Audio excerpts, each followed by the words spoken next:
하나님을 위해서 누가 갔으면 좋겠나? 하나님이 우리에게 질문하십니다. 이해를 마지막으로 귀 쓰는 그릇에 우리는 이사야처럼 주여 내가 여기 왔습니다. 우리 찬송 불렀잖아요. 주여 내가 여기 왔으니 나를 보내주시면 좋겠습니다. 고백하는 시간이 됐으면 좋겠습니다.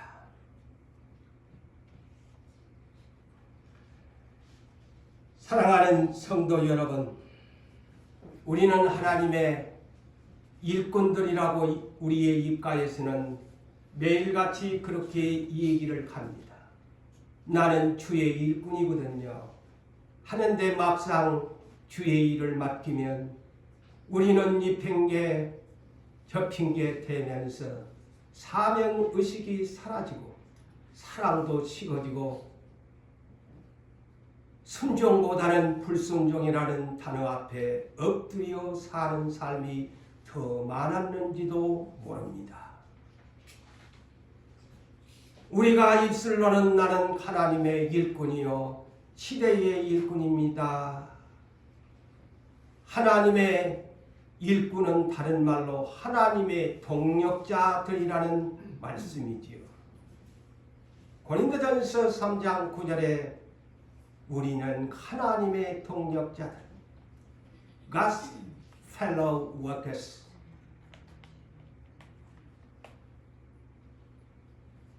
그래서 우리를 부르셨습니다. 곧 소명하셨습니다.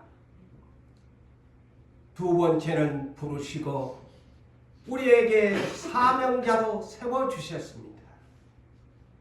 셋째, 사명자는 파송되어야 합니다.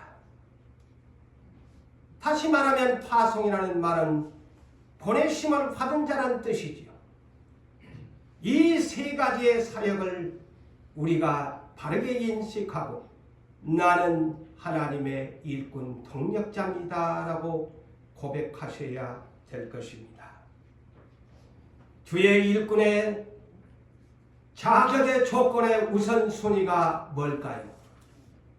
그것은 주님 말씀에 부르심에 주여 내가 여기 있습니다. 나를 보내어 주소서 입으로 고백하며 주 앞에 서야 합니다. 나 여기 주 앞에 왔습니다. 일어났습니다. 우리는 25년도를 향해서 성령을 따라 행하라는 주님의 말씀을 이제 오늘 이 마지막 주일을 통해서 다짐하고 결단하는 시간이 되어야 할 것입니다.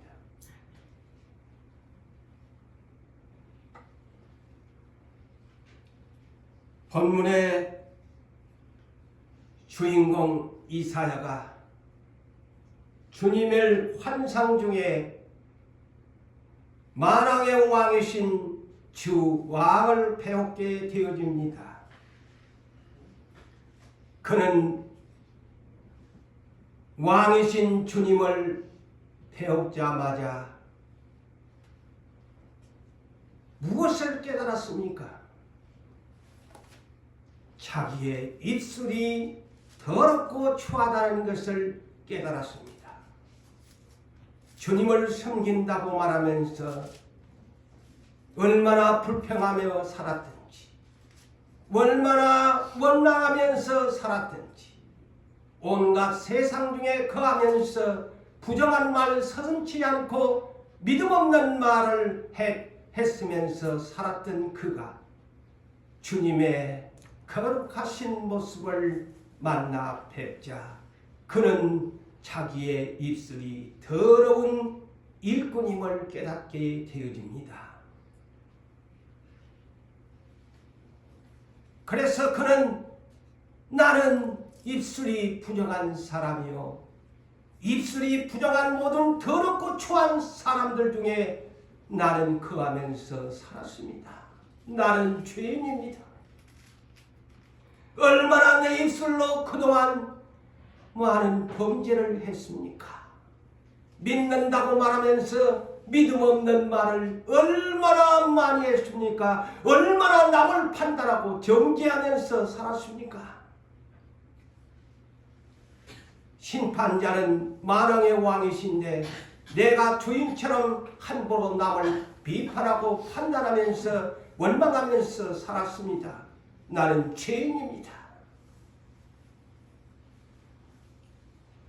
그러자 천사가 날아와서 제단에 핀 숯불로 그 입술을 지져버렸습니다. 그러면서 천사는 핀 숯으로 이사야의 입술을 환상 중에서 그냥 상상해 보세요. 뜨거운 숯으로 사람의 입을 지져버린다 생각하면 환상이라서 그러지. 그러면서 천사가 이사야야, 네가 깨달았으니 다행이다. 하나님의 은혜다. 이제 네 악이 제하여졌고 네 입술이 죄가 깨끗하여졌느니라. 이렇게 우리는 하나님께 용서를 받아야 합니다. 그러자 그 광경을 지켜보시고 난 왕이신 여호와 하나님은 이렇게 넌듯이 질문을 합니다. 내가 누구를 보내며 누가 우리 성삼위 하나님을 대신하여 갔으면 좋겠나? 그러자 이사야는 멈거리지 않습니다. 주여, 내가 여기 있습니다. 내가 준비되었습니다. 나를 보내주소서.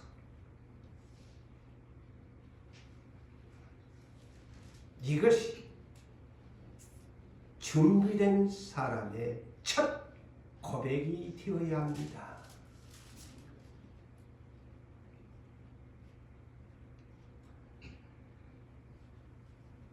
사랑하는 성도 여러분, 24년도를 보내면서 25년도를 소망하는 여러분, 여러분의 입술이 이사야처럼 고백하시기를 주의 이름으로 축복합니다.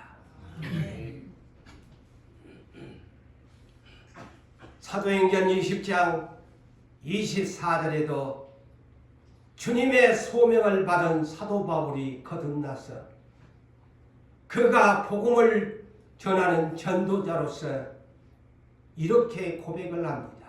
나의 달려갈 길과 자기의 달려갈 길이 어딥니까? 세상으로 달려가는 길을 말하지 않습니다. 저 우편보좌에 있는 예수의 표대를 바라보고 다름질하면서 주 예수께 받은 사명 곧 하나님의 은혜의 복음을 증언하는 일을 마치려 하면은 내 생명을 조금도 귀한 것으로 여기지 아니하노라. 그것이 사도 바울의 고백이었습니다. 여러분도 그렇게 되기를 부탁합니다. 수없는 시간 속에 약속이라는 두 글자 앞에는 우리가 떠들고 살았지만 정녕 주께서 여러분들에게 누구를 보낼고 하면 꼬리를 내리고 도망가기 바빠서는 아니 되겠지요. 그러면 오늘날까지 믿었던 것이 다 거짓 말약이요 위선의 탈을 쓴 거짓 그리스도인에 불과합니다.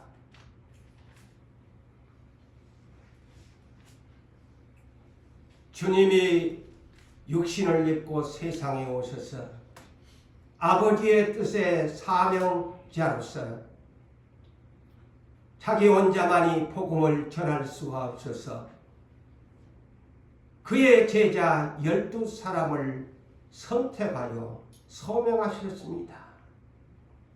그들에게 사명을 사명자로 불러주셨습니다.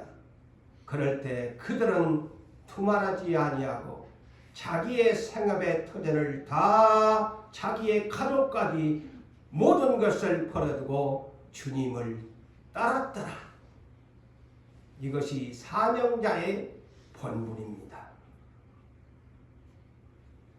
바울 사도도 그렇게 예수를 핍박했던 사람이었지만 환상 중에 사울아 사울아 어찌하여 나를 박해하느냐? 네 시니까 네가 나를 박해한 예수라. 그로부터 그는 거꾸러져서 사흘 동안 눈을 보지 못한 맹인의 체험을 한 후에 아나니아 제자를 통해서 다시 안수받고 눈을 뜨고 나서 그가 주님을 만나고 나서 빌립보서 3장 7절로 14절에 있는 말씀을 요약해서 말씀을 드린다면 그는 이러한 신앙 고백을 우리에게 성경에 기록하여 너희도 이렇게 하라고 가르쳐 줍니다. 나는 예수 그리스도를 위하여 내 모든 유익하게 생각했던 모든 유익의 조건들을 모두 버려두고 모든 것을 괴로운 것으로 여기고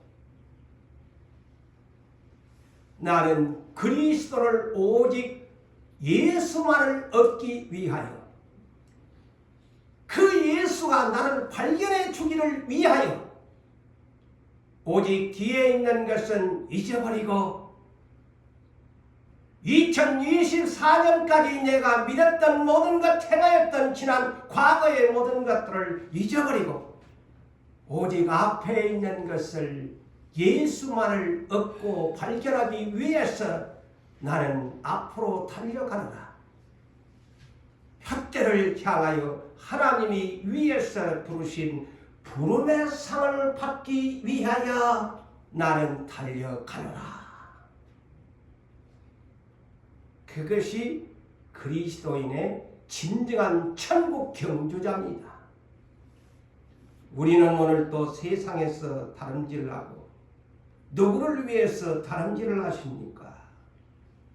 예수 믿는 목적은 예수님 만나기 위해서, 부활하기 위해서 천국의 새 하늘 새 땅 새 예루살렘 성의 금문 보화가 가득한 곳에 달려가기 위해서 뛰어야 합니다. 세상에 아무리 쌓아놓아도 불타 없어질 것들에 지나지 않습니다. 하나님의 나라만이 영원히 불타지 아니하고 영원한 반석 위에 세워진 집에 우리가 영원히 거주할 조건이 됩니다.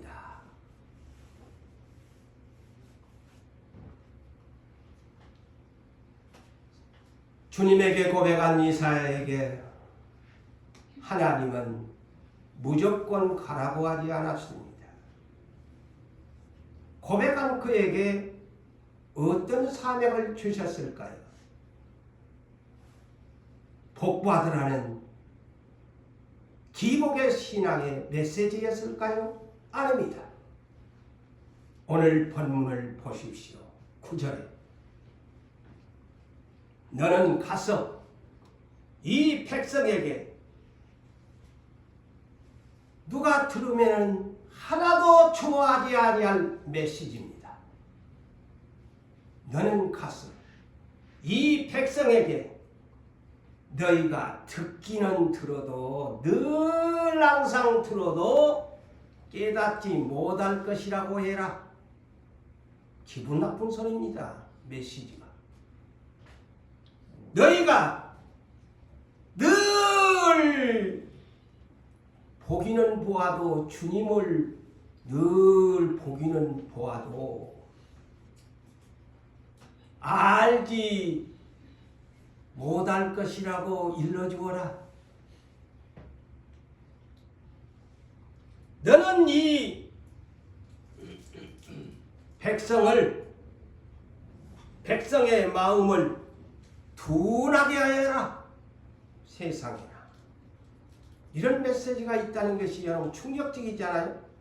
이 백성의 마음을 회개하라는 것이 아니고 정반대입니다. 마음을 둔하게 감각 없는 자로 전해주어라. 그리고 그 눈은 보지 못하게 감기게 해주어라.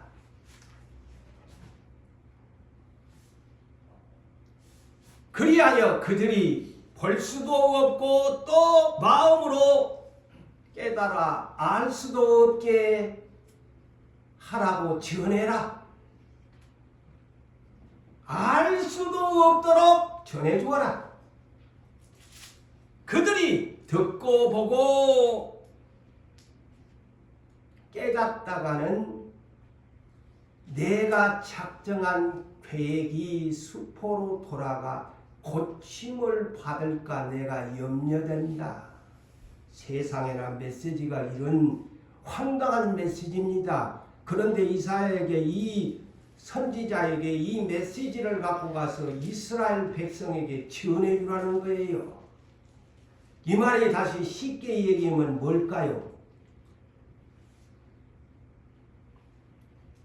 한마디로 이스라엘 유다 백성 망한다는 거예요. 망하게 열 처녀의 피부처럼 등불 없는 너희는 이미 천국의 문을 닫았다. 그래서 문을 닫아버리겠다는 메시지다. 미련한 다섯 처녀처럼 문을 두드려 봐야 눈도 안 보이고 마음도 문도 닫아버린 천국의 문이 이미 닫아버린다라는 메시지를 전해주어라. 쉽게 그 얘기입니다. 이 문장이요. 그들이 누굽니까? 하나님의 선택한 아브라함의 자손입니다. 오늘날 애정 선택 참 편하게 예수 믿거든요. 우리는 성경을 바르게 하나님의 속성을 바르게 이해해야 됩니다.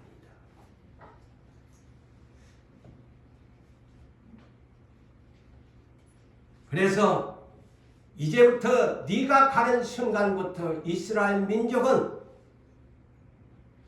네가 주는 메시지를 듣는 순간부터 그들은 영적 불치병자들이 될 것이다. 그래서 그것은 너희는 영적 불치병자들이다.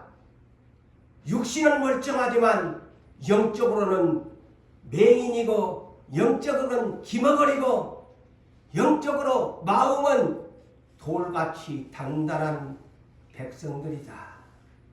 하나님이 염려한대요. 그들이 회개하고 돌아올까 싶었어요.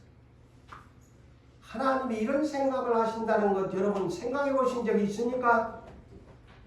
아무리 하나님의 말씀을 들려줘도 선택해 주었어도 하나님 앞으로 돌아오지 아니하면 하나님이 시간을 정해냈다가 문을 닫아버립니다. 이 내용이 그런 내용입니다.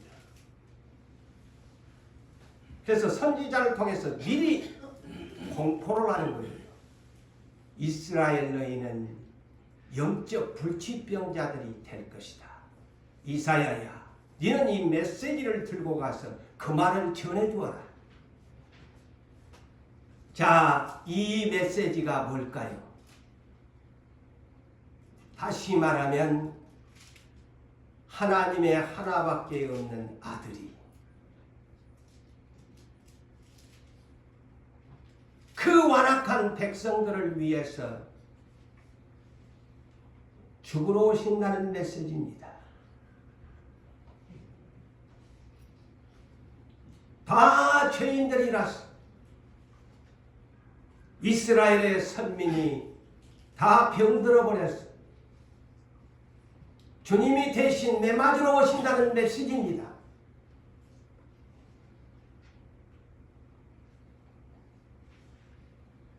그러자 이사야가 이 하나님의 이 강한 메시지를 듣고 나서 이렇게 질문합니다. 왕이시여 주님이시여, 이런 때가 언제까지가 될까요? 이런 일이 언제가 이런 일이 일어날까요? 이에 주님이 이사야에게 질문에 답변합니다. 자, 저 이스라엘의 성읍들이, 도시와 읍과 촌들이 황폐하여지며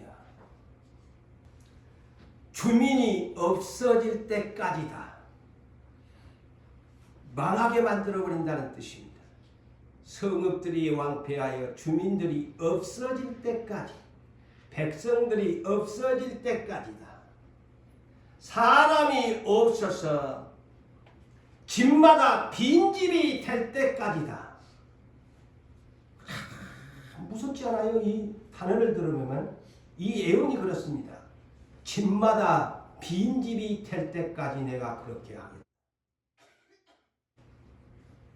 또한 논밭, 밭이 모두 한무지가 될 때까지, 척참한 땅이 될 때까지 그렇게 하겠다. 나 주가 사람들을 먼 나로 흩어버리면서, 이스라엘 민족을 먼 이방 세계로 흩어버리면서 이곳 땅에 온통 버려질 때까지 그렇게 내가 너에게 준 이 메시지가 그것이 성취될 때까지 그렇게 만들겠다. 자, 오늘 본문의 이 예언이 그렇게 성취됐습니다. 이스라엘에 대한 이 이사야의 선지자가 예언한 대로 북쪽 이스라엘은 BC 721년경에 완전히 10지파가 아수르에서 이 예언대로 황폐하여지고 다 잃어버리게 됩니다. 멸절됩니다. 자, 오늘 13절에 주목하시고, 저는 이렇게 이 13절을 풉니다. 주민이 10분의 1이 남아있다고 할지라도 그들도 다 황폐하게 만들어버릴 것이다. 10분의 1이 숫자적인 개념으로 볼 때는 해석하기가 난해합니다만 저는 영감적으로 이 10분의 1이 누구냐? 남쪽 유다 지파를 말합니다. 이스라엘은 12지파지요. 그런데 북쪽 이스라엘은 이미 BC 721년경에 멸절시켜버립니다. 나라를 없애버립니다. 그리고 남쪽에 유다지파, 베냐민 지파 두 지파를 주는데 그의 핵심적인 지파는 유다지파, 다윗의 자손 예수 그리스도가 와야 할 자손이기에 그래서 10분의 1이 유다지파를 뜻하는 내용입니다. 저는 이 대목을 그렇게 해석합니다. 12지파 가운데 10분의 1이 유다지파를 말하는 것이고,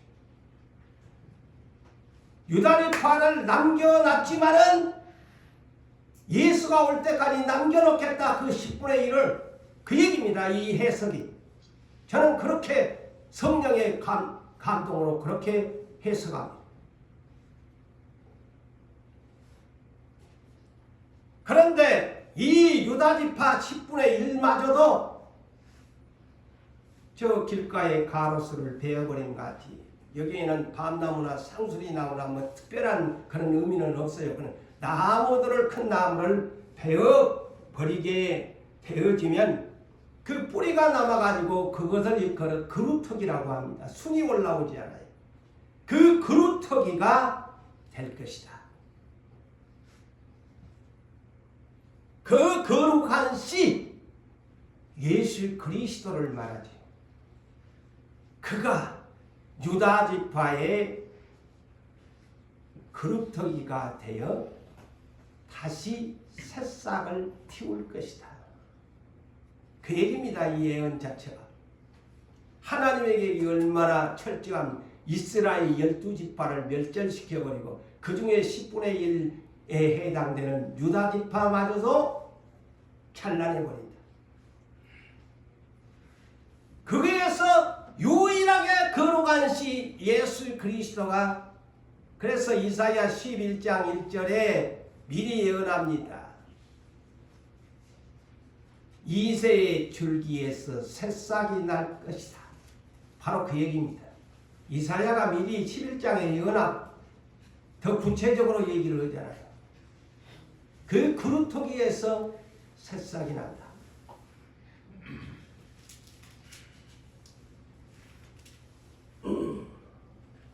자, 사랑하는 성도 여러분, 그래서 예수님이 유대인들을 향하여 유대인의 왕으로 오셔가지고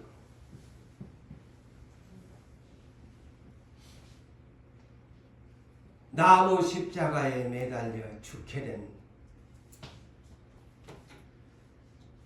됩니다. 다 병든 그 백성을 위하여 대신 매를 맞고 죽습니다. 이스라엘은 그때 당시 어떤 상태입니까? 유다민족은 어떤 상태였나요? 이미 로마의 정부가 세계를 점령하면서 이스라엘 땅도 그 중에 속국 식민지 지배를 받았습니다. 로마 총독이 와서 본디오 빌라도가 총독을 할 때 예수님이 그 시대에 오신 것입니다.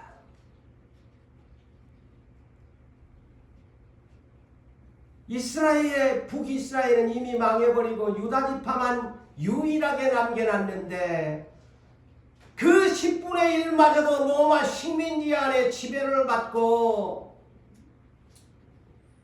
그 가운데 예수가 오신 거야.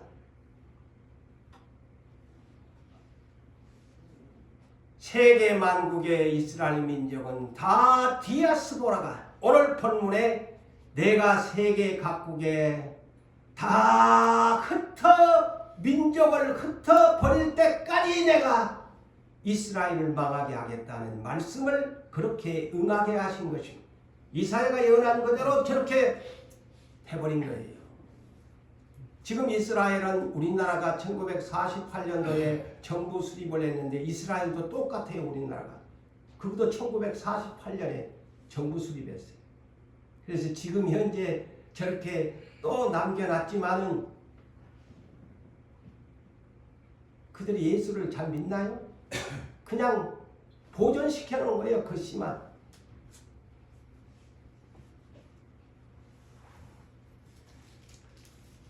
자, 이 말씀을 우리가 이제 예수가 이 말씀에 응하였다는 것을 어디에서 알 수 있느냐? 오늘 본문에 응하는 것을 상식적으로 알아놓으세요. 제가 그래서 성경을 연결하면서 여러분들한테 지금 합니다.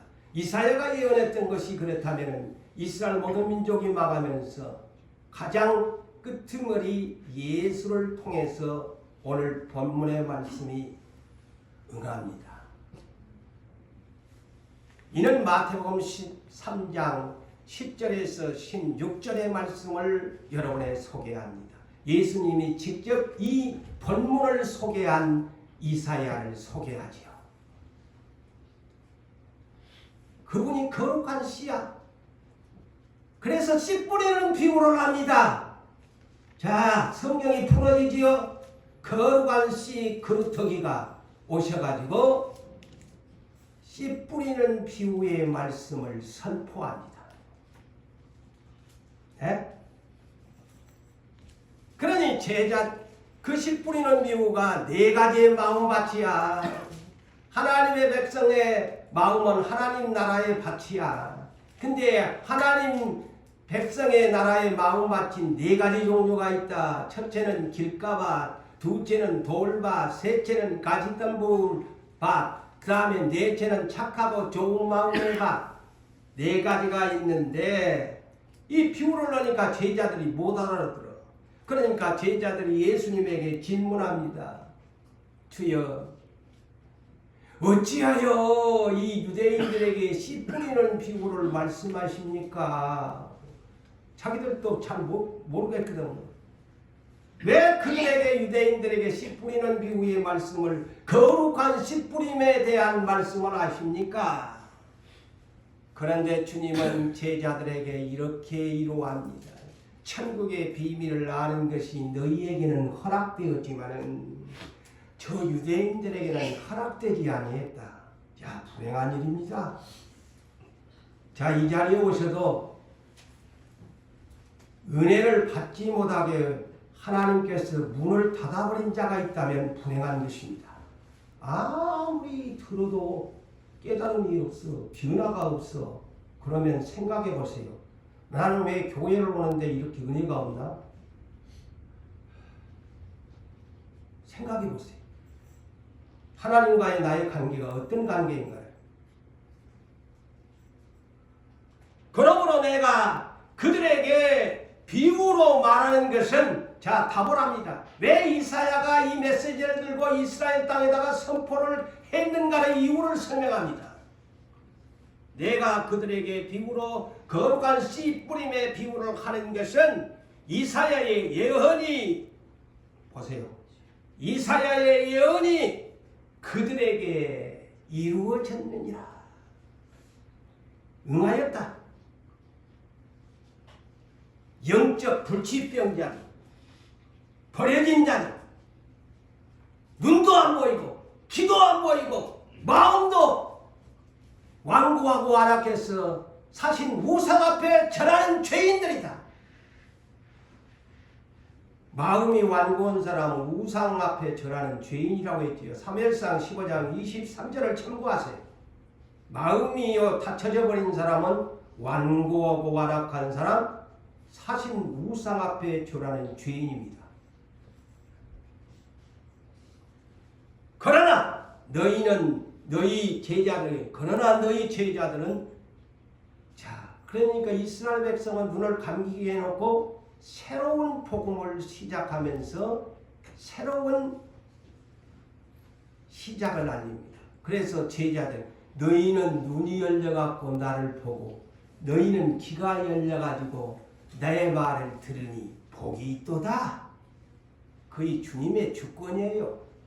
문 닫아버리면요 끝나는 거예요. 이건 열천의 피부의 하나의 그런 스토리입니다. 이 장면이요. 이스라엘 유대는 미련한 다섯 처녀다.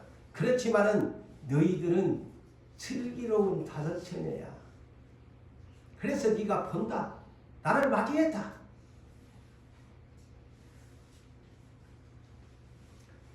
이사야 선지자가 BC, 영어로 BC는 약자지요. Before Christ, BC 700년 후에 이것이 예수 그리스도가 이 땅에 오셔가지고 십자가의 죽으심으로 새로운 복음 시대를 열고 새로운 제자 12제자를 세워가지고 시작하는 복음의 문이 열리는 것을 마감한. 그래서 유대인들은 율법에 있는 유대인들은 그걸로 문을 닫아버린 것입니다. 아시겠어요? 거의 구약과 신약에 연결되는 이 이사야의 예언 예수님의 성취입니다. 그들은 누구였나요? 모세의 율법을 논하면서 대제사장들이요, 장로들이요, 서기관들, 율법학자들이었지만은 초림 예수를 맞이하지 못했습니다. 그런데 제자들은 12사람은 주님을 영접했습니다. 이것이 개혁과 함께 새로운 시대로 전환하는 그러한 클라이막스가 오늘 이사야의 예언과 그 이사야의 예언에 씨 뿌리는 비유를 말씀하시는 예수님의 추수에 대한 복음인 것입니다.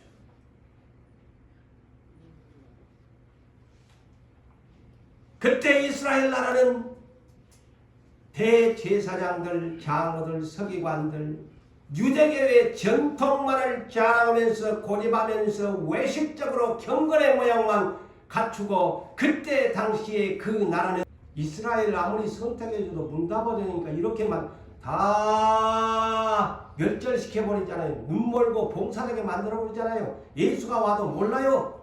로마 식민지에 살면서도 정신을 못 차려 유대인들이. 그때 예수님이 온 거 아니야. 이게 나는 이래가지고 곧 오시겠다. 대한민국이 세계에서 제일 잘 믿는다는데.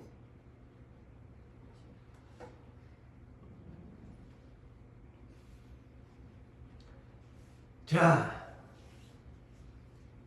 예수 그리스도의 초림은 12지파의 마지막 42대로 오시게 됩니다. 마태복음 1장 1절 이하에 아브라함과 다윗의 자손 예수 그리스도의 계보라 하면서 아브라함이 1대요, 예수가 몇 대? 42대만이 유다지파를 통해서, 마지막 남긴 유다지파를 통해서 42대의 예수님이 오셨습니다. 그래갖고 예수님이 아브라함의 자손들을 추수했다는 사실을 여러분 아십니까? 그 소리 별로 안 들어봤죠? 아브라함의 자손 42대에 예수님이 오셔서 모세 율법에 의한 민족, 성경을 가진 민족, 추수를 했다는 겁니다. 그 민족은 할례의 민족입니다. 아브라함 99세 때 언약의 표징으로 시작해서 예수님이 오셔서도 나은 지 8일 만에 할례를, 제가 지난주에 소개했죠. 예수님이 나은 지 8일 만에 할례를 받으시고 그의 부모가 천사가 일러준 대로 8일째 되는 날 할례 받고 너의 이름은 예수란다 했지요. 할례 민족이에요.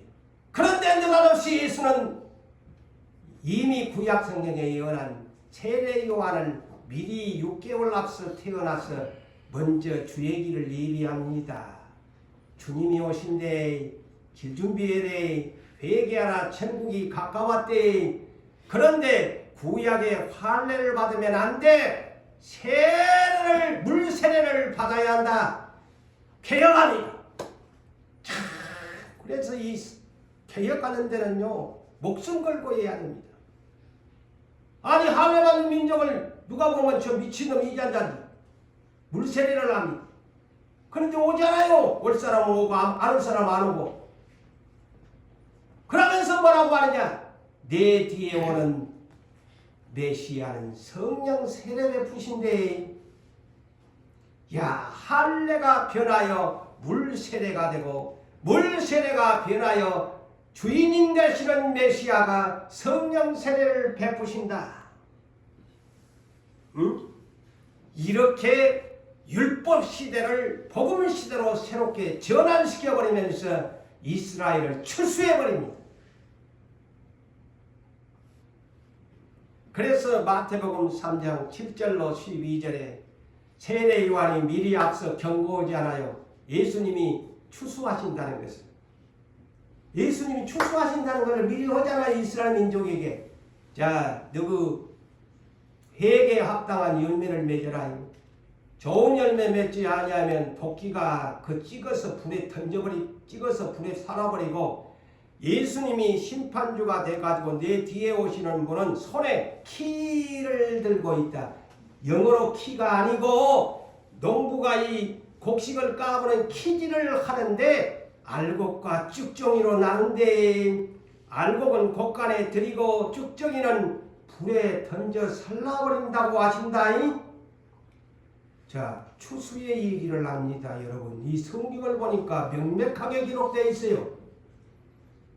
추수를 내서 키지를 내서 알곡과 쭉정이로 나눠버린대. 자, 예수님의 이 씨 뿌리는 비유가, 거룩한 씨 뿌림의 비유가 바로 그것을 말합니다. 네 가지의 마음밭. 그리스도인들이라고 해서 다 마음을 가졌지만 네 가지 마음밭이 있다. 첫째는 길가밭, 듣기는 들어도 기가 먹어버린 사람. 두 번째는 돌밭이 있는데 이거는 듣기는 들어 이 시간에는 기분이 좋아갖고 아멘 하는데 문만 나갔다 하면은 뿌리가 없어가지고 조그만 시험만 오면 넘어지고 맨날 넘어지고 자빠지고 넘어지고 자빠지고. 또 세 번째 밭이 있는데 이는 같이 있던 뿌리인데 곡식을 심어놨더니만 자라나는데 같이 있던 뿔에 어울려가지고 살다 보니 자라나기는 자라나는데 이놈의 열매가 없어. 쭉정이야. 이런 사람들은 어떤 사람? 세상의 유혹에 약해가지고 이생의 염려에 빠지고 돈 때문에 재물 때문에 빠지고 세상에 어떻게 하면 주복해 살까 일락에 빠지는 사람이 가시떨기 마음밭이란데 그것도 결신 못하고 네 가지 마음밭에 결실하는 것은 4분의 1 정도밖에 안 된대. 네 사람 중에 한 명 꼴밖에 안 된대. 응? 쉽게 얘기하면 그런 비유입니다. 응? 여러분 어떤 마음 될래요? 자, 여기에 전부 네 가지 마음밭이 앉아 있을 거예요. 4분의 1 좋은 마음밭 되셔가지고 결실하세요. 결실이 뭡니까? 알곡이고 나머지 세 가지의 마음밭은 해봐야 쭉정이란다. 그 얘기입니다. 이제 성경이 이해됩니까?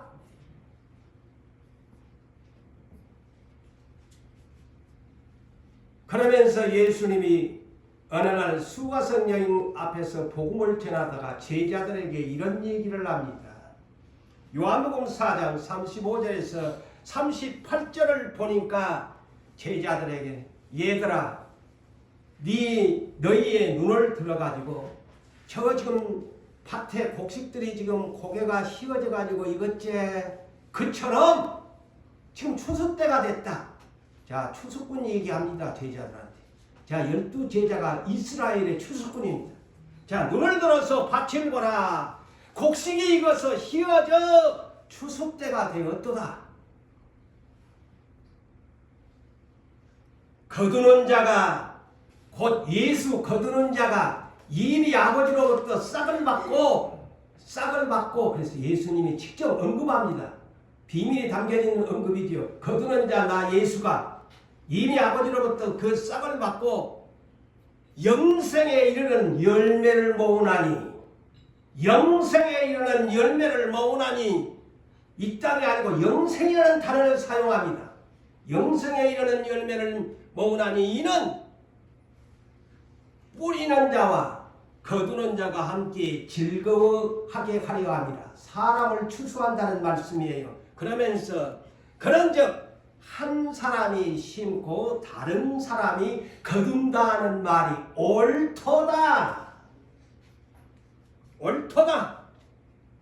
자, 그래서 우리 교회 일찍부터 복음에 씨를 뿌리는 사람이 있고 복음을 거두는 자가 있다고 했지요. 여기에서 언급하자 성경에 있잖아요. 그러면서 주님이 뭐라고 하느냐? 내가 너희에게, 자, 누구? 너희 제자들에게 노력하지 아니하는 것이 무슨 뜻일까요? 너희가 복음의 씨를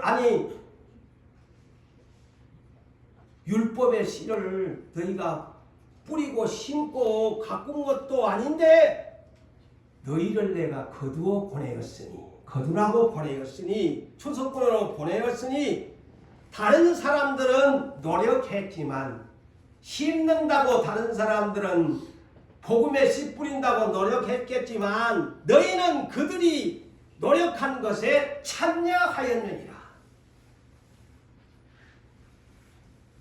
자, 분명히 제자들에게 너희는 이스라엘의 추수꾼이다. 내 말 틀린 말 아닙니다. 이 성경에 그렇게 예수님이 일러줍니다. 그러면서 그러면 그거는 추수해라는 소리가 없던데요, 목사님? 그래서 성경은 여러 군데를 봐야지. 자, 예수님이 선택한 12제자. 자, 요한복음 4장에서는 구체적으로 이렇게 설명을 해놓고 너희가 추수꾼이다 해놓고 마태복음 9장 37절에서 38절에 예수님의 추수하는 일꾼 12사람에게 뭐라고 하면 추수하는 일꾼이 적으니 추수할 일꾼들을 보내어 주소서 하라. 그리고 이진그룹 70명에게도 누가복음 10장 1절로 2절에 이진그룹인 70인에게도 똑같은 말씀으로 추수꾼이 적다. 너희들도 추수꾼이 적으니 추수할 일꾼들을 보내주소서 하면서 둘씩 짝을 지어서 복음을 전파하게 하였더라. 이스라엘의 추수를 마쳤습니다. 예수님의 십자가의 죽으심 그걸로 끝났습니다. 그래서 그들에게 남겨진 것이 얼마였을까요? 그 답이 예수님의 부활과 함께 3년 6개월 동안 복음 전하셨지만 이스라엘에 겨우 남은 사람은 예루살렘 마가 요한의 다락방에 120명이 알곡되어 남았더라. 그들이 예수님의 거룩한 씨를 이어받아서 이방 세계에 복음을 전하는 자들이 되었더라. 그 구약 성경을 마감하는 마지막의 결론이 그것입니다. 그렇게 죽습니다. 자, 이제 오늘날 재림의 시대가 옵니다. 이스라엘은 초림으로 예수의 십자가로 이스라엘을 추수했고 그러면서 추수함과 동시에 이방세계에 거룩한 씨 뿌림을 새 복음의 씨를 뿌린 것이 자 이제 거두어야 될 거 아니요.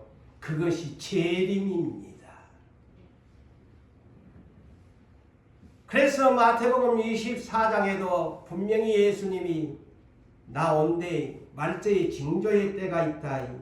난리가 나고 민족이 민족끼리 대한민국 보세요. 민족이 민족끼리 싸움받기 그러잖아요. 나는 이것을 보면서 대한민국이 꼭꼭 성경에 나오는 민족 같다. 민족이 민족을 대적하고 나라가 나라를 대적하고 그러면서 이제 내가 올 때 되면 그렇게 된대. 그러면서 이거의 끝은 아닌데 이제 재난의 시작이다. 그러면서 대환난 후에 예수님은 천사들을 보내어 천사들이 추수꾼인데 그들을 통해서 공중으로 다 알곡은 올리고 쭉정이는 밑에다 다 떨쳐버릴 것이다. 그래서 다 불에 태워버릴 것이다. 그것이 유황불입니다. 떨어진 자들은 유황불에 다 죽어버려요. 태워버려요. 올라간 사람만 살아요. 마태복음 25장에서 세 가지 비유도 바로 마지막 재림에 대한 비유지요. 10처녀가 있는데 5처녀는 신랑을 맞이하고 5처녀는 천국의 문을 닫아버리니까 못 들어와서 유황불에 떨어진다. 달란트의 비유가 있다. 너희에게 직분 주었는데 네 남겼나? 교회를 위해서 네 무슨 봉사했노? 네 직분 가졌는데 네 뭐했노? 그냥 직분만 가지고 오늘날까지 그냥 뻗대고 살았습니다. 잘했다고 할까요? 너 안 돼. 너! 네 쭉절이야. 직분 네 뭐하고 줬노? 한 달란트가 그런 사람이에요. 내가 10만 많으니까 확실하게 전해줘야 돼요. 직분만 완장 차고 다니면 뭐래? 안 하면서. 한 달란트 바깥으로 쫓아내라. 이를 갈며 슬피 우리라. 지옥불에 유황불에 떨어집니다. 그 다음에 양과 염소에 비우지요. 네가 적든 많든 너에게 월급을 타든 돈을 벌든 네 가난한 사람 도와줬나? 네한테 있는 돈 니만 먹고 네 가족만 살았나? 네 나그네 영접해 준 적 있냐? 병든 사람 찾아봐 줬나? 네 누구 손님 좀 대접해 줘봤나? 이웃에게 나눠 좀 줘봤나? 교회를 위해서 일해봤나? 양과 염소의 비유, 물질 관리를 네가 어떻게 했나? 심판 하신다고 하지요. 재림의 주가 오시니 경고로 여러분이 들으셔야 돼요. 자, 누가복음 13장 23절에서 30절에 어느 날 어떤 사람이 주여 구원을 얻는 자가 적습니까 많습니까 질문합니다. 그러니까 주님이 좁은 문으로 들어가기를 힘쓰래. 많은 사람이 천국에 들어가기를 원하지만 그렇지 못하되 못하는 자가 더 많대 그랬습니다. 제 말입니까? 성경을 가지고 있는 여러분, 성경을 똑바로 읽으세요. 적다고 그러잖아요. 다 예수 이름만 구원하는, 그거는 젖먹이 사람들한테 예수 믿으면 구원 얻으면 그는 젖먹이 어린아이들의 복음에 지만은 장성해야지요. 10년, 20년, 30년을 믿었으면. 이제는 주님이 이방 이스라엘, 지금 이스라엘에 예수 믿는 사람 얼마 안 된대요. 그 문을 닫아버리니까 그래요. 자, 이제 이방 세계에다가 문을 열어놨어요. 예수 믿어라, 구원받아라. 그리고 너희들도 이제 이스라엘 거울 삼고 너희들은 그러지 말아야 된대. 그러면서 예수님이 그러잖아요.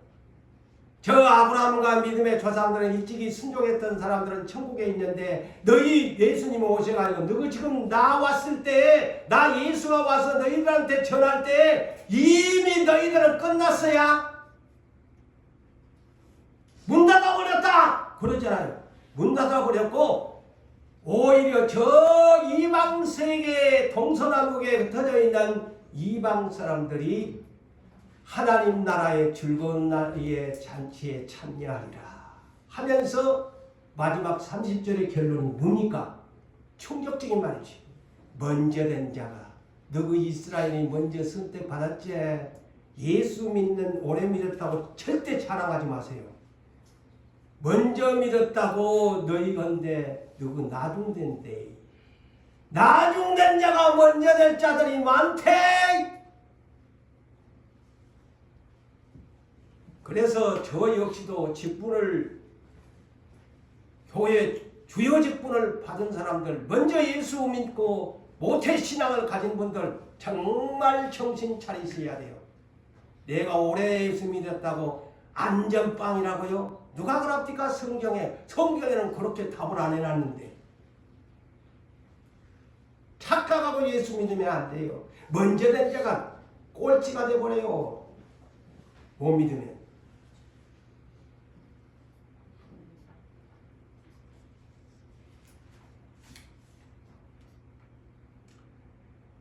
자, 성경에는 누가복음 17장에도 그랬고 누가복음 21장에도 마지막 재림의 날을 어떻게 할 것인가를 자세히 일러주고 있습니다.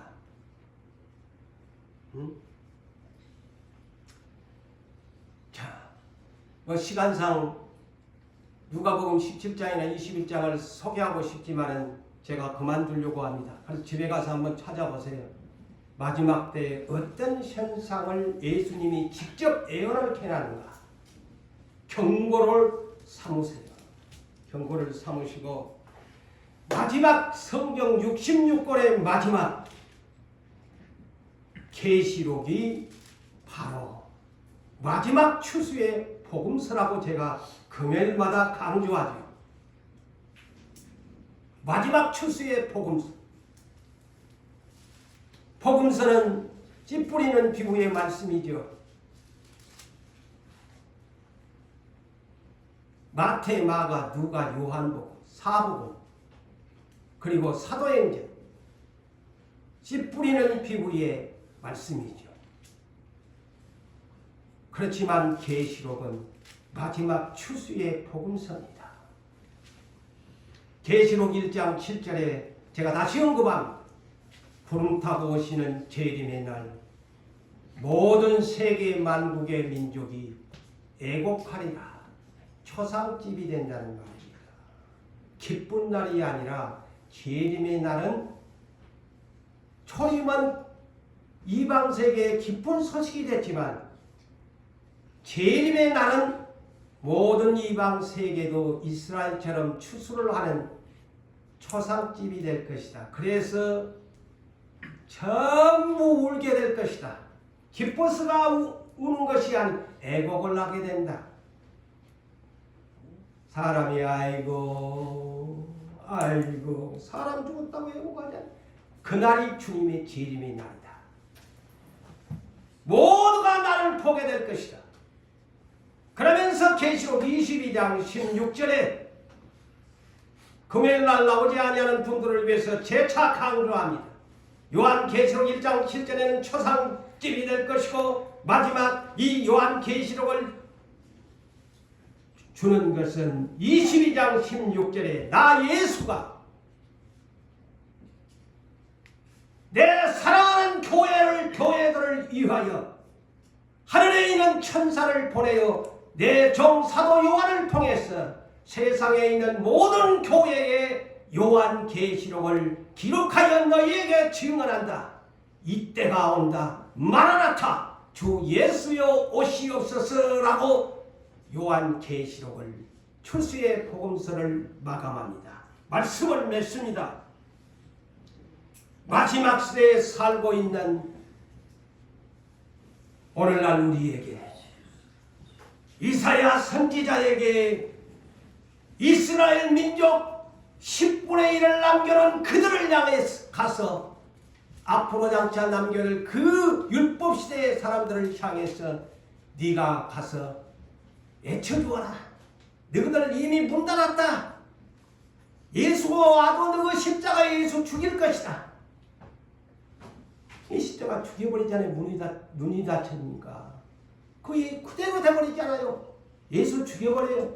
나중에 회개한다고요? 하나님이 그 마음 문을 닫아버리면 눈멀게 하고 기멀게 하면 회개하고 싶어도 그 기회의 시간 속에 들어오지 않으면 이스라엘처럼 문을 닫아버리니까 예수를 죽여버리잖아요. 죽여버리잖아요. 여유있게 예수 믿지 마세요. 세월을 아끼십시오. 내 맘대로 얘기하고 내 맘대로 돌아선다고요? 성령님이 도와주지 않으면 100번 천문해도 안 됩니다. 성령이 내 안에 있을 때 순종하시고 복종하시네요. 사랑하는 영산교회 성도 여러분들이여, 오늘 말씀을 들으시니 이 한 해를 보내면서 이제 내년부터 주여 내가 여기 있나이다. 나를 보내주소서. 죽도록 충성하기를 다짐하는 여러분 되시기를 주의 이름으로 축복합니다.